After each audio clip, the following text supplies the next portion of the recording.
परख के इस विशेष कार्यक्रम में आपका एक बार फिर स्वागत है। आज हम बात कर रहे हैं हमारे सहयोगी अभय कुमार दुबे से, और इस सेगमेंट में हम जो बातचीत का तार हमने जोड़ा था आरंभिक जीवन से, इस समय हम बात करेंगे पत्रकारिता और राजनीतिक रुझानों की। ये दो सवाल बहुत अहम हैं क्योंकि अभय जी पेशेवर पत्रकार हैं, लेकिन जिस तरीके से उस पेशेवर पत्रकारिता में दुनिया बदलने की बातें, दुनिया बदलने की लड़ाई, और उसमें अपने आप को, जिसको मार्क्सवाद की भाषा में कहा जाता है कि डी क्लास कर लेना, वो प्रक्रिया अपने आप में सोचने के लिए हम सबको मजबूर करती है। तो इस सेगमेंट की शुरुआत में मैं आमंत्रित करूंगा हमारे मित्र नरेश गोस्वामी को कि वो बातचीत को आगे बढ़ाएं। नरेश जी। अभय जी, जहाँ से हम लोग देखते हैं आपके अब तक के जीवन के 3 पड़ाव हैं। एक राजनीतिक कार्यकर्ता, पत्रकार, और फिर अकादमिक दुनिया में आप आए। तो ये श्रोताओं के लिहाज से भी मैं पूछ रहा हूँ कि ये जो 3 पड़ाव हैं, इनके पीछे कोई एक सुचिंतित ख्याल था या अनायास चलता रहा, जीवन में नई चीज़ें आती रही, आप करते रहे, या ये किसी एक भीतरी खोज का कोई एक यात्रा थी? ये जो 3 फेज है। देखिए, जो खोज तो सभी लोग करते ही हैं, और ख़ासतौर से वो लोग जो कि लिखने पढ़ने की दुनिया से ताल्लुक़ रखते हैं, जिनकी आत्म छवि बुद्धिजीवी की होती है, तो खोज तो सभी की होती है। लेकिन ये मुझे नहीं लगता कि ना तो मेरी थी और ना किसी व्यक्ति की भी होती है। कोई व्यक्ति पहले से सोच के नहीं तय करता कि वो इस उम्र में इस मुकाम पे जाके अपने आप का पुनराविष्कार करेगा या अपने आप को री इन्वेंट करेगा। वो तो ऐसा कि हिलाल ने शुरू में कहा था कि ये एक पूरी प्रक्रिया है, व्यक्ति अपने आप में एक प्रक्रिया बन जाता है। तो उस तरह से होता है। जब मैं पत्रकार था तो मैं सोचता ही नहीं था कि मैं पत्रकारिता के अलावा और कुछ करूँगा, कोई योजना नहीं थी इस तरह की। जब मैं राजनीतिक कार्यकर्ता हुआ तो उस वक्त ही मुझे लगता था कि मैं सारे जीवन राजनीतिक कार्यकर्ता ही रहना है। यहाँ तक कि उन दिनों ये सहकारी समितियों वाले अपार्टमेंट पटपड़गंज में बन रहे थे, तो मुझसे किसी ने कहा कि आप किसी कोऑपरेटिव के सदस्य हो जाइए। तो मैंने कहा मैं क्यों सदस्य बनूंगा किसी कोऑपरेटिव का, मुझे तो क्रांति करनी है, मुझे घर तो ना खरीदना है। तो बहुत आसानी से बहुत कम पैसों में सदस्यता मिल रही थी, और बाद में वो मकान 2-2, 3-3 लाख रुपए में ही मिल गए लोगों को। लेकिन मैंने नहीं लिया मकान, क्योंकि मुझे लगता नहीं था कि मैं और कुछ करूँगा। तो जो भी काम आप करते हैं, अगर आप ईमानदार हैं अपने लक्ष्यों के प्रति और अपने उसके प्रति, तो आप बहुत समर्पण के साथ करते हैं। और मैं तो ख़ास तौर से इस मामले में अपने बारे में मानता हूँ कि मैं जो भी काम करता हूँ उसमें डूब के करता हूँ, और सभी लोग ऐसा ही करते होंगे, मेरा मानना है। तो जब मैं पत्रकार था तो मैं केवल पत्रकार था, और जब मैं राजनीतिक कार्यकर्ता हुआ तो फिर मैं उसके अलावा कुछ सोचता ही नहीं था। अब पत्रकारिता करते करते मुझे लगा इटावा में कि ये इससे कुछ आगे कुछ और हमें करना चाहिए। और मैं जानता था जब मैं दिल्ली आऊँगा तो मुझे राजनीतिक कार्यकर्ता बनने का मौका मिलेगा, लेकिन वो कैसी दुनिया होगी, कैसा काम होगा, इसका मुझे कोई तजुर्बा नहीं था। उम्र भी बहुत कम थी, उत्साह बहुत था, वो कुछ, लेकिन कोई ठोस कुछ पता नहीं था कि आगे जीवन कैसा गुजरने वाला है। लेकिन मैं कहूँगा कि बहुत अच्छा गुजरा। पार्टी के अंदर जितना समय मैंने गुजारा उसमें मुझे सीखने का बहुत मौका मिला। इसीलिए मैं हमेशा कहता हूँ कि मेरे जीवन में 3 शिक्षक हैं, एक मेरे पिता और उनका अखबार, दूसरा कम्युनिस्ट पार्टी, और तीसरा centre for the study of developing societies. सब कुछ मैंने इन्हीं 3 जगहों पे सीखा है। यही मेरे 3 पुनराविष्कार हैं। अगर मेरे री इन्वेंशन है तो यही मेरे 3 री इन्वेंशन है, और इसके पीछे कोई पहले से सोची गई कोई पूर्व निर्धारित योजना नहीं थी। जैसे जैसे वक्त की हवाएं मुझे जहाँ जहाँ ले गईं वहाँ मैं गया। और एक तरह से देखा जाए सभी लोग शायद ऐसा ही करते हैं। मैं अब आमंत्रित करूंगा हमारे साथी रविकांत जी को कि वो अपना सवाल पूछें।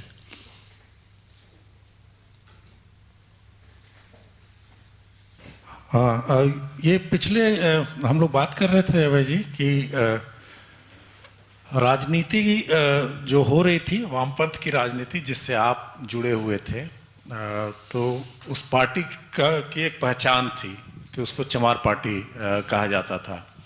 उस करोल बाग में भी में उसका एक बड़ा उसका सघन उपस्थिति उसकी थी, शायद इसलिए भी। और लेकिन फिर क्या होता है जब राजनीति बदलती है। उस ज़माने में हम 90 के दशक की बात करें, 80 और 90 के दशक की बात करें और उसके बाद की, तब वामपंथी पार्टियों जिनका कि एक एसोसिएशन था, जिन्होंने आरक्षण के प्रति भी एक अलग रवैया अपनाया था, सपोर्ट किया था उसको, आरक्षण को, वो अलग थलग पड़ जाती हैं पार्टियां। ऐसा लगता है कि उनके ग्राउंड पे अनुसूचित जातियों जनजातियों के साथ जो उनका जुड़ाव था वो है, लेकिन वो कहीं राजनीति में ट्रांसलेट नहीं हो पा रहा, उसका अनुवाद नहीं हो पा रहा है गेन के रूप में, और वो जगह खाली एक तरह से हो जाती है। तो सिर्फ जाति के नाम पर जो पार्टियां राजनीति करने उतरती हैं, उनके हाथों वो लगातार मुंह की खाती रहती हैं। ये ऑब्जर्वेशन कहाँ तक सही है, और अगर ऐसा हुआ तो आप कैसे देखते हैं उस इतिहास को जिसमें ये बदलाव संभव हुआ, जिस जमीन को आज तक वामपंथी पार्टियां रिकवर नहीं कर पाई। देखिए, जिस वक्त मैंने पार्टी में प्रवेश किया और एक कार्यकर्ता के तौर पर अपनी सफ़र की शुरुआत की, उस वक्त दिल्ली में CPI-ML लिबरेशन को चमार पार्टी इसलिए कहा जाता था क्योंकि बिहार में वो मुख्य तौर पर जो दलित भूमिहीन खेत मजदूर थे उनकी गोलबंदी करती थी। जो बिहार प्रदेश किसान सभा है उसकी मुख्य ताकत दलित भूमिहीन खेत मजदूर थे। नक्सलवादी आंदोलन की और CPI-ML की, भारत के कम्युनिस्ट आंदोलन में उनका जो एक मुख्य हस्तक्षेप था, उस हस्तक्षेप को हम अगर कुछ पंक्तियों में समझ लें तो आपके सवाल को संबोधित करना ज़्यादा आसान हो जाएगा। उनका मुख्य हस्तक्षेप ये था कि जिस व्यक्ति के पास ज़मीन नहीं है, यानी जो खेत मजदूर है वो भी किसान है, उसको किसान समझा जाना चाहिए, जबकि CPI-M और CPI उसको किसान नहीं मानती थी। किसान सभा की सदस्यता उसको प्राप्त नहीं थी। उसके लिए बाद में CPI-M ने खेत मजदूर सभा बनाई, लेकिन किसान सभा में फिर भी उसको शामिल नहीं किया। तो जिसके पास जमीन नहीं है वो किसान नहीं हो सकता है, जबकि CPI-ML का कहना था कि जिसके पास जमीन नहीं है लेकिन वो काम तो किसानी का करता है, वो मेहनत खेत में करता है, वो यहां तक कि वो देहाती सरवारा है। इस मामले में देहाती सरवारा शब्द स्वामी सयानंद सरस्वती से प्राप्त किया उन्होंने, और उन्हीं की बनाई हुई बिहार प्रदेश किसान सभा को दोबारा पुनर्जीवित किया उन्होंने। तो ये एक मुख्य हस्तक्षेप था उन लोगों का। तो वो जो, और भारत में जो बिहार जैसी जगह में जहाँ उनका मुख्य रूप से काम था, वहाँ पे स्थिति ये थी कि जो दलित थे वही भूमिहीन किसान भी थे। इसलिए चूंकि उनको गोलबंद करते थे, इसलिए उनको व्यंग से और कभी कभी तारीफ के लिहाज से दिल्ली में वामपंथियों में चमार पार्टी के तौर पे उनको कहा जाता था। ये तो चमार पार्टी कहने की बात थी। सवाल यह है कि क्या पार्टी उन दलित भूमिहीन किसानों को दलित जाति के किसान के तौर पर देखती थी, या एक ऐसी संभावना के तौर पर देखती थी कि इनके अंदर से वह चीज निकलेगी जिसको मार्क्स की भाषा में सर्वहारा कहा जाता है। ये लोग अपनी जाति छोड़ देंगे, ये लोग इस जाति के नहीं रहेंगे, तो उनका जो राजनीतिक सबलीकरण होगा वो सर्वहारा के तौर पे होगा, उनका राजनीतिक सबलीकरण। ये थी पूरी दृष्टि उसके पीछे। तो उस जाति को गोलबंद जरूर करते थे, लेकिन उनसे उम्मीद ये रहती थी कि वो अपना जो कास्ट का उनका स्टैंड पॉइंट है उसको, वो उन्हीं के शब्द पार्टी बिट्रे करेंगे। पार्टी में अक्सर कहा जाता था कि आप अपने मिडिल क्लास स्टैंड पॉइंट से बिट्रे कीजिए, आप अपने कास्ट स्टैंड पॉइंट, पार्टी के अंदर जो शब्दावली इस्तेमाल की जाती थी उससे बिट्रे कीजिए। तो मुझे बिट्रे शब्द से बड़ी चिढ़ थी, मतलब जो है भाई बिट्रे शब्द तो बहुत नकारात्मक किस्म का शब्द है, आप गद्दारी कीजिए। लेकिन पार्टी में इसी शब्दावली का खूब जम के इस्तेमाल होता था। पार्टी के बड़े बड़े नेता भी क्यों करते थे इस्तेमाल, ये मुझे आज तक, मैंने पूछा भी, कॉमरेड ये क्या शब्दावली है, लेकिन वो शब्द पूरी तरीके से पार्टी में बहुत प्रचलित था। तो जो भूमिहीन किसान थे वो उनकी निगाह में दलित इसलिए थे क्योंकि उन्हें दलित नहीं रहना था, और वो उन्हें अंबेडकर की जो दुनिया थी उस दुनिया से भी बाहर ले जाना चाहते थे। पार्टी अंबेडकर के बहुत खिलाफ थी, वो अंबेडकर के विचारों को हमदर्दी की दृष्टि से नहीं देखती थी। पार्टी मानती थी कि आरक्षण जो है वो जाति युद्ध को बढ़ावा देगा। वो आरक्षण का विरोध इसलिए नहीं करती थी, टेक्निकली विरोध नहीं करती थी आरक्षण का, एक युक्ति के तौर पे आरक्षण का विरोध करेगी तो उसको राजनीतिक नुकसान हो सकता है, लेकिन वो आरक्षण की समर्थक नहीं थी पार्टी। ऐसा नहीं था कि जब आरक्षण विरोधी आंदोलन चल रहा था तो पार्टी ने उसके आरक्षण के समर्थन में कोई नारा लगाया हो या कोई गोलबंदी की हो, ऐसा उन्होंने कुछ नहीं किया। इसलिए जब 90 के दशक की शुरुआत में जब वीपी सिंह ने अन्य पिछड़े वर्ग के लिए आरक्षण घोषित किया तो दक्षिणपंथियों में भाजपा सत्ते में आ गई और वामपंथियों में सीपीआई एमएल सत्ते में आ गई। मेरी विनोद मिश्र से बातचीत हुई थी, कॉमरेड विनोद मिश्र हमारे जनरल सेक्रेटरी थे, जिनकी मैं आज भी बहुत इज्जत करता हूं। उनका यही कहना था कि कॉमरेड आरक्षण का विरोध तो हम कर नहीं सकते और समर्थन करेंगे तो जाति युद्ध शुरू हो जाएगा, तो फिर वर्ग संघर्ष का क्या होगा। तो जो वर्ग था वही बुनियादी श्रेणी थी, उसी श्रेणी में हर एक को फिट करके देखा जाता था और हर एक की गोलबंदी करने का मकसद यही था कि उनको सरवारा वर्ग में बदलना है। तो ये जो अंतरण की प्रक्रिया है, कन्वर्जन की प्रक्रिया है, कम्युनिस्ट पार्टी इसमें लगी हुई थी। यूरोपीय समाज में जिस तरीके से वर्ग थे या वहां पर जिस तरह से मार्क्सवादी आंदोलन चला या और दूसरे समाजों में चला, मतलब जो है उसी तरह कल्पनाएं की जाती थी कि भारत में भी उसी तरीके से होगा, उसी तरीके से चलेगा। नतीजा क्या हुआ? यह हुआ कि जब आरक्षण विरोधी आंदोलन चला, पार्टी ने आरक्षण विरोधी आंदोलन का कोई विरोध नहीं किया। यहां तक कि जहां जहां अडवाणी ने रथ यात्रा निकाली तो पार्टी ने अडवाणी की रथ यात्रा का भी विरोध नहीं किया, जबकि वो उसके विरोध में थी। तो उसके पीछे पीछे वो मैत्री यात्रा निकालते हुए चलते थे। बिहार में आगे आगे अडवाणी की रथ यात्रा चलती थी, पीछे पीछे सीपीआई एमएल मैत्री यात्रा निकालते हुए चलते थे। तो मैंने कहा भी कॉमरेड ये तो पिछलग्गू होना हुआ। वो रथ यात्रा मुसलमानों को गाली देते हुए और बाबरी मस्जिद तोड़ने का आह्वान करते हुए आगे आगे चल रहे हैं, आप पीछे पीछे आपके अपने सांस्कृतिक संगठन की मदद से आप एक मैत्री यात्रा निकालते हुए चल रहे हैं। तो इससे तो कुछ बात बनेगी नहीं। इसमें पहलकदमी तो हम लोगों के हाथ में रही नहीं, पहलकदमी तो उन्हीं के हाथ में रही। हम लोग ज़्यादा प्रतिक्रिया भर कर रहे हैं, लेकिन पार्टी के पास कोई नई युक्तियां नहीं थी इस समस्या से निपटने के लिए। उसी वक्त भूमंडलीकरण भी शुरू हो गया और एक नई पूंजी का एक नया रूप निकल के सामने आ गया, जो फाइनेंस कैपिटल थी, जिसके बारे में ये लोग अभ्यस्त नहीं थे उस नए रूप की व्याख्या करने में, उसको समझने में।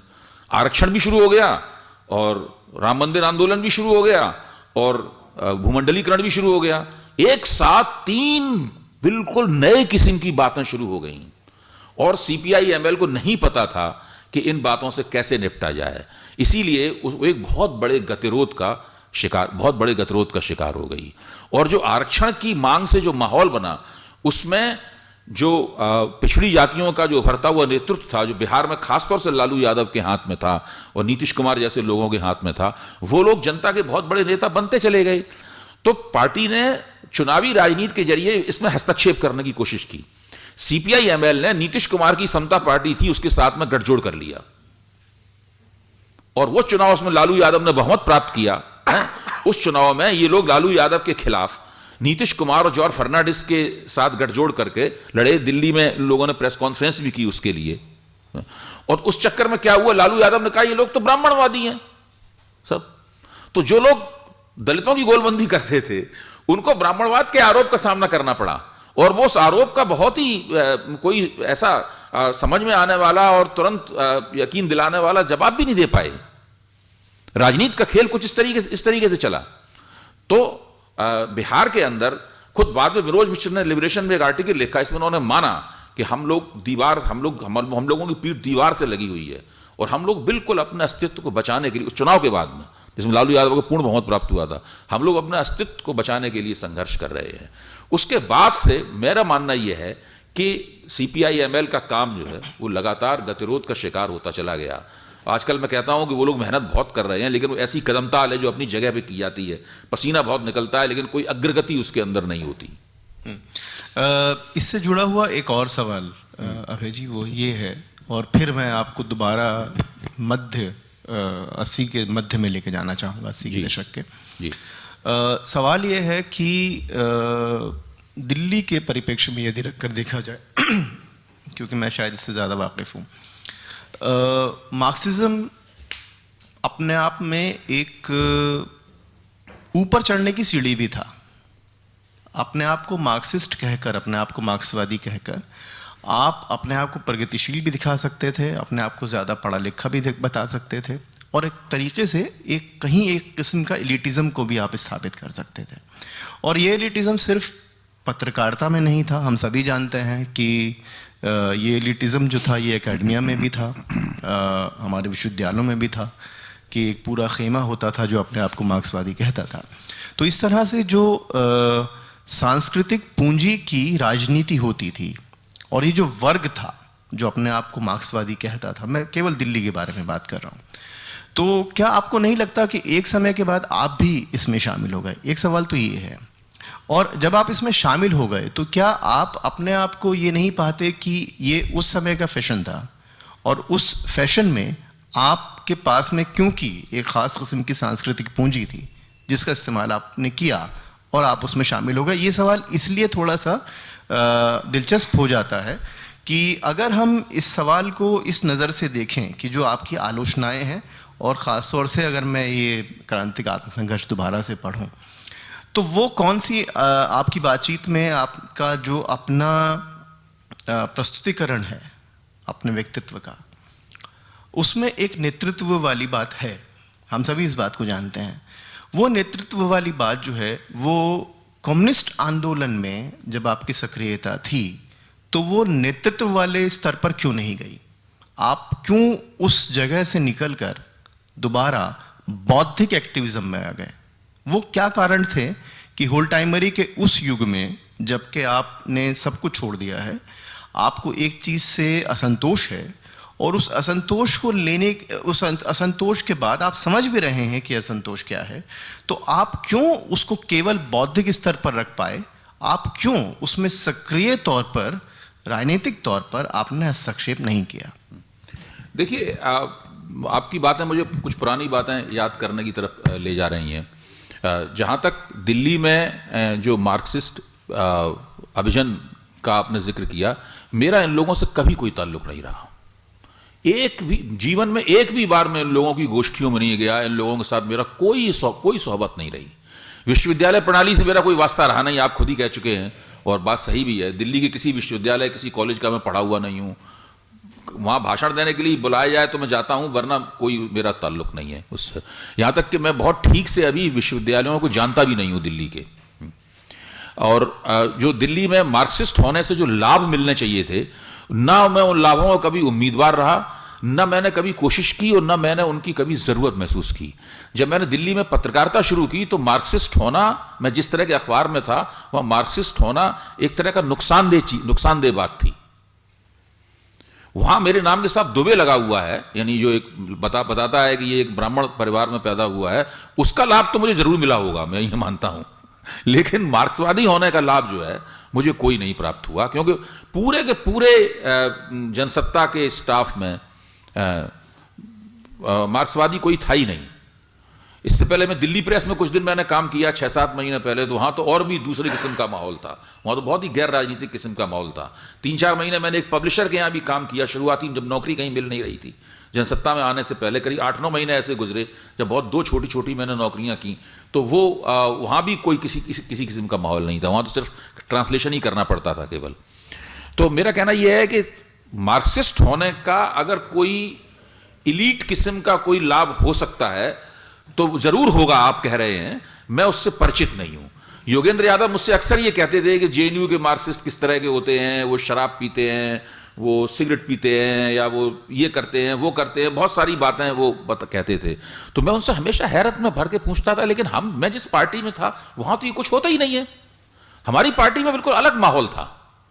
हमारी पार्टी में माना जाता था कि अगर आप खैनी खाते हैं और बीड़ी सिगरेट पीते हैं, इसके आगे अगर आप कोई नशा करते हैं तो वो माना जाता था कि ये आदमी जनता के बीच में फिट नहीं हो सकता, ये वहां पे जो है वो फिट नहीं होगा, और ये काम नहीं, कार्यकर्ता के तौर पे आगे नहीं बढ़ पाएगा। इस तरह का माहौल था हमारी पार्टी में।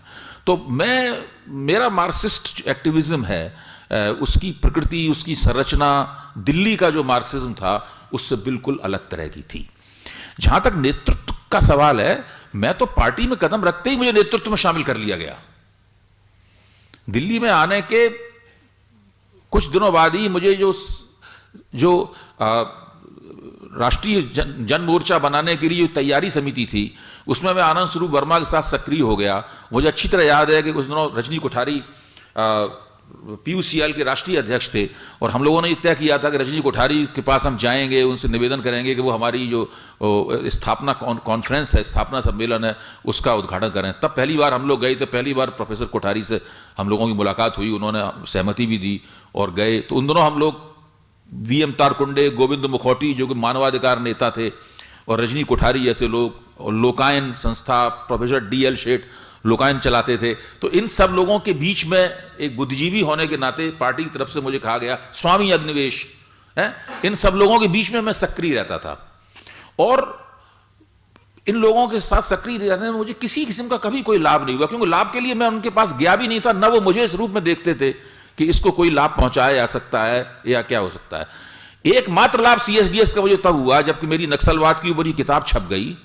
तो मैं इस किताब को लेकर CSDS आया, और यहां लाइब्रेरी में मेरी हर्ष सेठी से मुलाकात हुई पहली बार। मैंने उन्हें किताब दी तो बोले मैं इसकी एक कॉपी खरीद लूंगा। ये पहला लाभ था, मतलब CSDS से मिलने वाला। उसके पहले कोई लाभ वगैरह का कोई सवाल ही पैदा नहीं होता। और हम लोग जब सक्रिय राजनीति में थे तो इस दृष्टि से कभी सोचा ही नहीं, बहुत इसको अपमानजनक मानते थे इस तरीके से सोचना। नहीं, मैं अपने सवाल को दोबारा दोहराता जी। हूं। सवाल यह है कि आखिर ऐसा क्यों हुआ? अगर आप नेतृत्व वाली स्थिति में छोड़ने थे वाली, भी, उस पर आ रहा हूं आप मैं, क्यों? आ रहा हूं, उस पर आ रहा हूं मैं। देखिए, उसमें क्या हुआ, पार्टी में 5 साल तो बहुत अच्छे गुजरे। 5 साल बाद पार्टी ने एक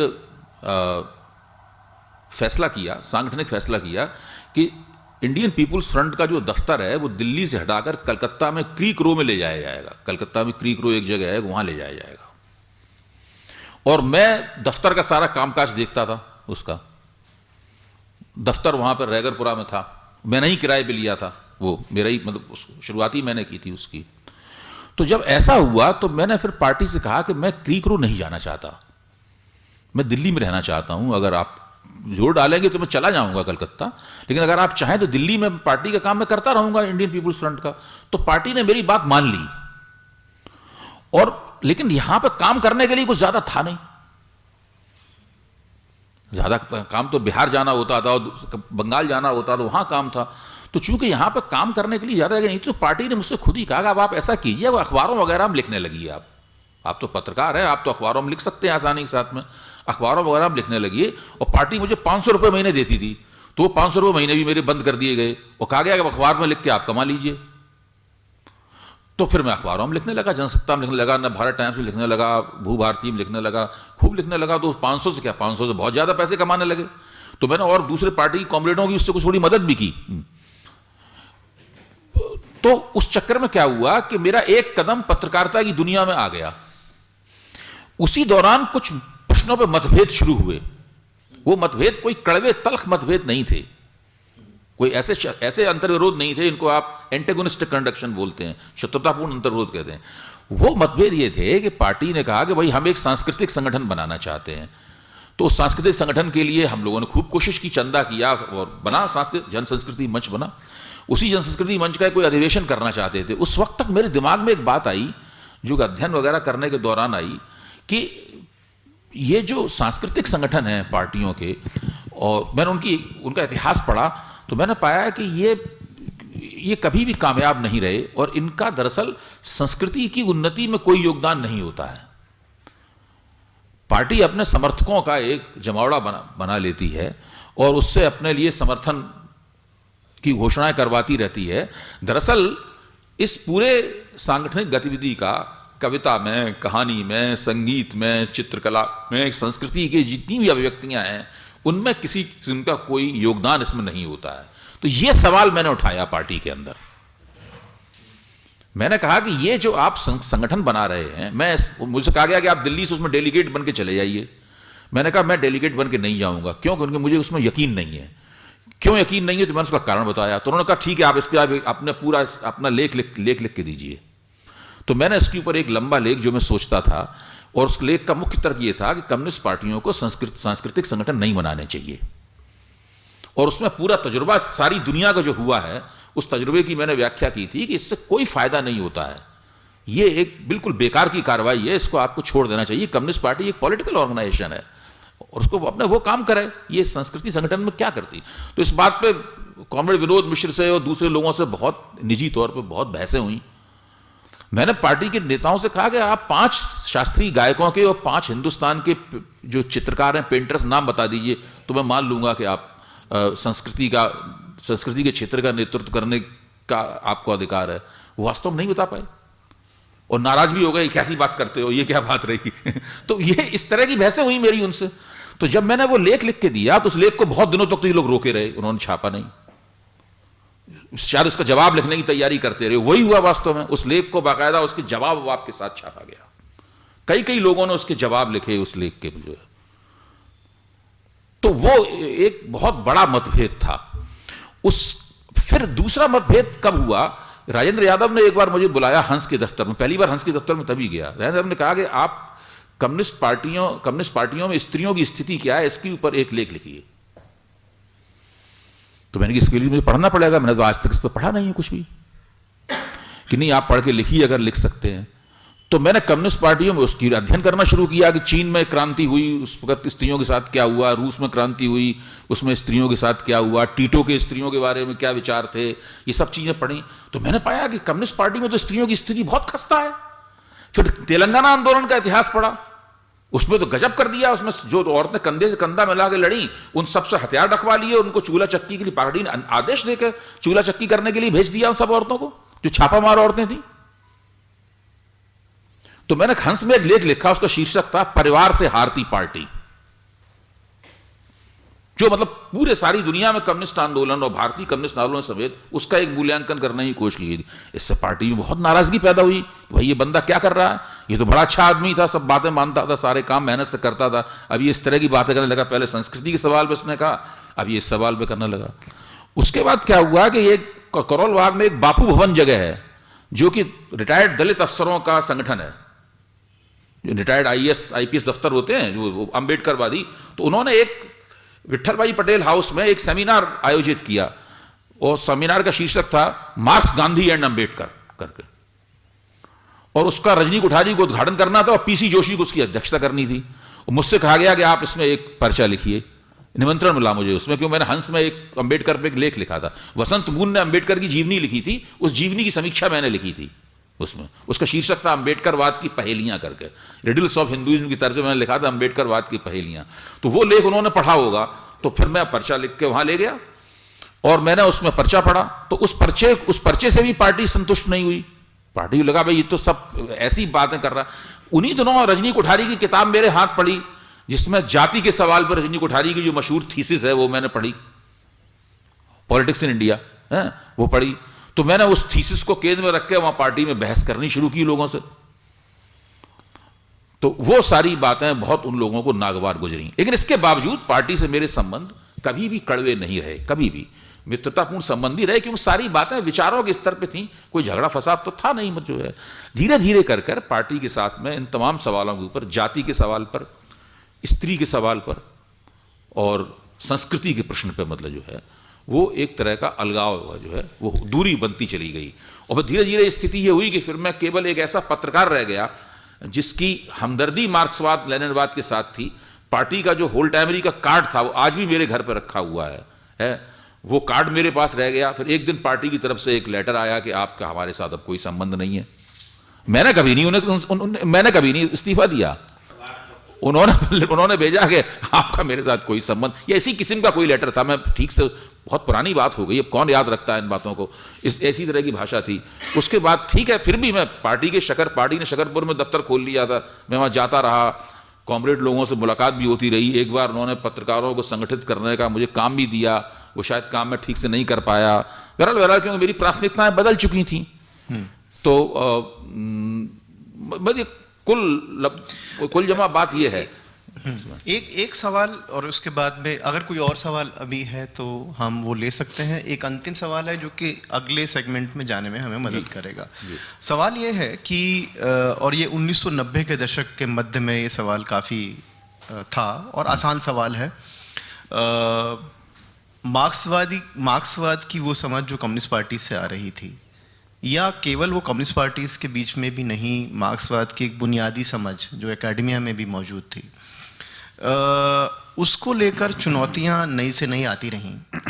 और अगर आप बिल्कुल ध्यान से देखें जो अभी आपने 2-3 लेखों का जिक्र किया, तो उससे केवल ये चीज़ तो निश्चित तौर पे सामने आती है कि मार्क्सवाद ने क्या नहीं किया। इस सवाल को अगर मैं पुराना जो पहले वाला सवाल था, जो बुनियादी सवाल था कि आप नेतृत्व से हटकर केवल बौद्धिकता में आ गए या बौद्धिक एक्टिविज़म की दुनिया में आ गए, तो उससे एक सवाल पैदा होता है कि ये बहुत आसान है, हम सभी जिस तरह का पढ़ने लिखने का काम करते हैं, कि अगर हमारे पास में कोई निश्चित संरचना दे दी जाए तो हम उसकी आलोचना अलग अलग दृष्टि बिंदुओं से कर सकते हैं। आलोचना का काम मुश्किल काम नहीं है, आपको नई दृष्टि मिलती है, आप उस पूरी बुनियाद पर नए सवाल उठा देते हैं।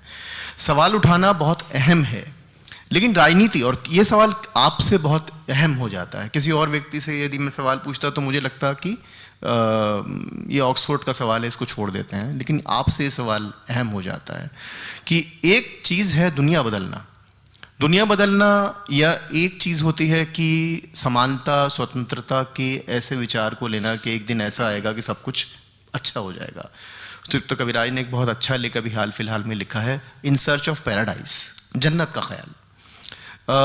उस लेख को मैं यहाँ पर ये करना चाहूँगा, उसकी तरफ इशारा करना चाहूँगा कि किसी एक लगे बंधे खांचे की आलोचना करना बौद्धिक रूप से हम सभी के लिए बड़ा आसान काम है, लेकिन एक नया खांचा बनाना, एक नई पुनर्रचना करना, वो एक नई चुनौतियों को लेकर आता है। हम सभी के काम में ये आलोचना केवल आपकी नहीं होगी, हम सभी के कामों में ये है कि हम सभी केवल आलोचना करके चुप होने वालों में से हैं।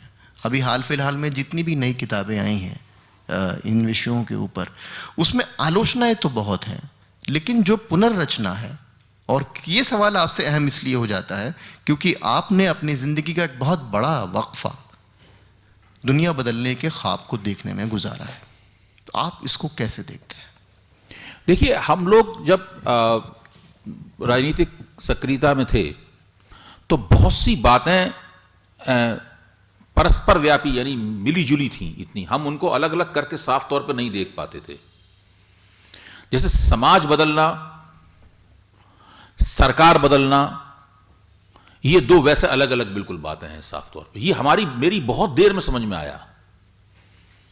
हम ये समझते थे कि भाई हम राजनीति कर रहे हैं, हम एक दिन सरकार बना लेंगे इस देश में। हम लोग आपस में मजाक में कहते थे कि हमने बिहार में, हमारे ऊपर आरोप लगाया जाता है कि बिहार में हमने समांतर सरकार बना रखी है, एक दिन ऐसा आएगा जब हमारी सरकार मुख्य सरकार होगी और ये सरकार समांतर सरकार हो जाएगी जो सरकार है। तो ये सब हम अपने आप को खुश रखने के लिए इस तरह की बातें किया करते थे, मतलब हम ये एक करना चाहते थे, और इसी को हम लोग समाज बदलने का पर्याय भी मानते थे। जब 1990 में जब सोवियत स्टाइल के मार्क्सिज्म का पराभव हुआ और वो ढांचा ढहा, मतलब जो है, तो पहली बार हम लोगों के सामने ये असलियत आई कि राजनीति बदलने से समाज अपने आप नहीं बदलता है। खुद विनोद मिश्र ने एक बार कहा मुझसे, देखो कॉमरेड, इतने दिन तक वहां पर कम्युनिस्टों की सरकार रही, रशियन मेल तो वैसा का वैसा ही रहा जैसा जार के जमाने में था। यही चीज चीन में कम्युनिस्टों की सरकार है, तो क्या चीन में स्त्री पुरुष, तो उन दोनों, फिर मैं नारीवाद वगैरह के अध्ययन की तरफ भी जा रहा था, तो फिर धीरे धीरे करके मेरी समझ में आया कि समाज परिवर्तन, व्यक्ति की चेतना में परिवर्तन, परिवार की संरचना में परिवर्तन, ये सब जो लेख लिखे परिवार से हारती पार्टी, इसका राजनीतिक परिवर्तन से बहुत कम ताल्लुक है। होता है ताल्लुक, कानून बना देती है नई सरकार, उससे कुछ परिवर्तन की प्रक्रिया शुरू हो जाती है, लेकिन वो प्रक्रिया बहुत ही धीमी होती है। बहुत देर में मेरी ये समझ में आया कि राजनीतिक परिवर्तन तो रातों रात हो सकता है। आप कोशिश करके साल 2 साल 10-5 साल में ऐसी राजनीति कर सकते हैं कि आपका सरकार पर कब्जा हो जाए और आप बड़े बड़े परिवर्तनकामी कानून बना दें, ढांचे बना दें, संरचनाएं बना दें, पूरा राज्य बदल दें, लेकिन उससे समाज में परिवर्तन नहीं होगा। जो नया समाज बनाने का जो आग्रह है, रोमियो रोला ने कहा है कि क्रांति नए मनुष्य की रचना करती है, तो जो नया मनुष्य बनाने का जो आग्रह है, ये दरअसल केवल एक आदर्श है, इसका सामाजिक परिवर्तन की दुनिया से कोई ताल्लुक है नहीं। बहुत बाद में मेरी समझ में आया कि समाज परिवर्तन तो बहुत ही मंथर गति से होता है, इतनी मंथर गति से कि वो अदृश्य लगती है, आपको एहसास भी नहीं होता कि समाज परिवर्तन हो रहा है। और जब समाज परिवर्तन इतनी धीमी गति से होता है कि आपको लगे भी नहीं परिवर्तन हो रहा है, तभी वो स्थायी होता है और गहन होता है। जो तेज गति से किए जाने वाले परिवर्तन है वो टिकते नहीं है, जो कानून बना के जल्दी जल्दी परिवर्तन कर दिए वो होते नहीं है। सती प्रथा के खिलाफ कानून बना रहता है, वर्षों वर्षों बना रहता है कानून, लेकिन सती प्रथा चलती रहती है अपने आप में और उसकी मान्यता भी समाज में जारी रहती है। तो मुझे लगा है कि ये इन दोनों चीजों में जब हम लोग राजनीतिक कार्यकर्ता थे तो काफी पढ़ने के बावजूद भी ये घालमेल हमारे दिमाग के ऊपर हावी था। बहुत बाद में आके ये चीज व्यवहार में आके बहुत बाद में आके ये बात स्पष्ट हुई। तो फिर हमने इन फिक्रों का इस्तेमाल करना बंद कर दिया कि क्रांति नए मनुष्य की रचना करती है या समाज परिवर्तन होना चाहिए, नया समाज बनना चाहिए। नया समाज नहीं बनता है, पुराना समाज ही धीरे धीरे करके एक नई स्थिति में पहुंच जाता है और उसमें पुरानी चीजें भी बहुत बड़े पैमाने पर जीवित रहती हैं। आप खुद भी उनको जीवित रखते हैं, न केवल रहती हैं बल्कि आपकी आयोजना इस तरह की होती है कि आप उन चीजों को जीवित रखते हैं। इसलिए जो मार्क्सिस्ट रेटरिक है जिसके जरिए हमारे और आपके जैसे नौजवान मार्क्सवाद की दुनिया में चले जाते हैं और अपनी जिंदगी का बड़ा हिस्सा उसमें लगा देते हैं, उस मार्क्सिस्ट रेटरिक में उसका बहुत 90% हिस्सा जो है वो बेकार का हिस्सा है, गलत है, मतलब वो निरर्थक किस्म का हिस्सा है। नहीं, लेकिन सवाल यह है कि जैसे मैंने कहा जो रेटरिक है, जो भी इस तरह के मुहावरे हैं उनकी आलोचना हम 10 अलग अलग दृष्टि बिंदुओं से कर सकते हैं। सवाल यह है कि जो परिवर्तन जिसको हम कहते हैं ये ऐसा हो रहा है, इसे मैंने एक्सप्लेन कर दिया। इस एक्सप्लेनेशन के बाद में एक अच्छे समाज की परिकल्पना वो भी उतनी ही महत्वपूर्ण है, क्योंकि राजनीति हमेशा उस परिकल्पना से गाइडेड होती है। तो उसके ऊपर आपका लेखन जो है, मुझे ऐसा लगता है कि उसमें उस परिकल्पना की तरफ इशारा नहीं है। देखिए, हम लोग एक ऐसी स्थिति में हैं जिसमें हमारा पहले से ही बड़े पैमाने पर अंतरण हो चुका है। यहाँ कन्वर्जन शब्द के लिए मैं अंतरण शब्द का इस्तेमाल करूँ, अंतरण लगा के ही धर्मांतरण वगैरह सब हो जाता है ना, मतलब है। तो बहुत बड़े पैमाने पर हमारे समाज का, हमारे मानस का, हमारी शख्सियत का, तमाम सोचने विचारने की संरचनाओं का एक बड़े पैमाने पर अंतरण हो चुका है। हमारे लिए कोई नया परिवर्तन करना और उस परिवर्तन की संरचना का सुझाव देना तकरीबन नामुमकिन है। आज हम लोग इस स्टेज में इस मुकाम पर हैं कि हम ज्यादा से ज्यादा उन सवालों को पुनः खोल सकते हैं जिन्हें हल किया हुआ मान लिया गया है, जिन्हें मान लिया गया है कि इन पे विचार करने की जरूरत नहीं है, इनके हमें जवाब मिल चुके हैं। उन सवालों को फिर से खोलने की हम लोग स्थिति में हैं कि उनको फिर से खोला जाए, कहा जाए कि नहीं अभी हल नहीं हुए हैं, एक बार फिर से जांच पड़ताल कीजिए, फिर से सोचिए। जो बुद्धि हमें थमाई गई है, जो ज्ञान हमें थमाया गया है, जिन पे हमारी जिंदगी का ज्यादा, मेरी खुद की भी जिंदगी का 95% हिस्सा गुजर चुका है, उन सवालों पर पुनर्विचार करने की आवश्यकता है। नए तथ्यों की रोशनी में नए तरीके से सोचने की जरूरत है। ज्यादा से ज्यादा मैं ये मानता हूं कि हम इस स्थिति में हैं, हम लोग कोई नई संरचना का सुझाव दें कि ऐसा ऐसा कर लिया जाए, ये बना लिया जाए, जो है इस स्थिति में तो हम हैं ही नहीं।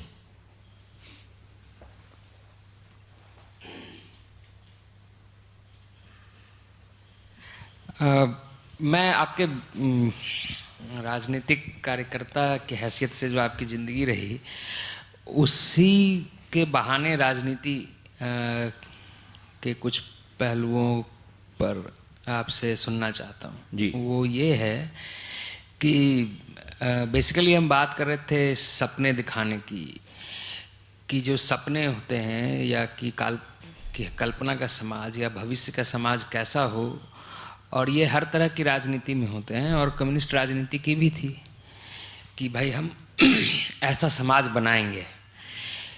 लेकिन फिर आपने कहा कि वो बेसिकली राजनीतिक सपना था, उसका समाज से कोई लेना देना नहीं था। मैं इस पे स्पष्टता चाहता हूँ कि क्या आप ये कहना चाह रहे हैं कि कम से कम जिस कम्युनिस्ट पार्टी में आप थे या उसका जो बौद्धिक माहौल था, उसमें सामाजिक परिवर्तन की बात या नए मानव के निर्माण की बात सिर्फ एक जुमला भर था, उसका मतलब सिर्फ राजनीतिक सत्ता परिवर्तन से ही था। देखिए- वास्तविकता में वो राजनीतिक परिवर्तन चाहते थे, और उनका ये कहना कि हम नए मानव की कल्पना कर रहे हैं, नया समाज बना रहे हैं, उससे उनका कोई लेना देना नहीं था। जबकि साहित्य पढ़ने से तो ऐसा नहीं लगता। नहीं, मैंने ये नहीं कहा कि वो उनका समाज परिवर्तन से कोई ताल्लुक नहीं था या वो इन चीज़ों को जुमले के तौर पर इस्तेमाल करते थे। मेरा कहना है कि कम्युनिस्ट पार्टी का जो मुख्य मोड है वो पॉलिटिक्स है। कम्युनिस्ट पार्टी जो करती है वो समाज सुधार नहीं करती। कम्युनिस्ट पार्टी वो किसी सामाजिक मुद्दे के ऊपर कोई हस्तक्षेप नहीं करती। कम्युनिस्ट पार्टी वो मुख्य तौर पर पॉलिटिकल मोबिलाइजेशन करती है। मुख्य तौर पर चाहे वो किसानों का हो, चाहे वो मजदूरों का हो, छात्रों का हो, मुख्य तौर पे वो पॉलिटिकल मोबिलाइजेशन, राजनीतिक गोलबंदी की कार्रवाई कम्युनिस्ट पार्टी करती है, और उसके जरिए वो समाज के ऊपर अपनी हेजेमनी कायम करना चाहती है, अपना वर्चस्व कायम करना चाहती है। ये उसका मुख्य मोड होता है। और इस बात को लेकर कोई भी कम्युनिस्ट नेता कभी छुपाता नहीं है इस बात को।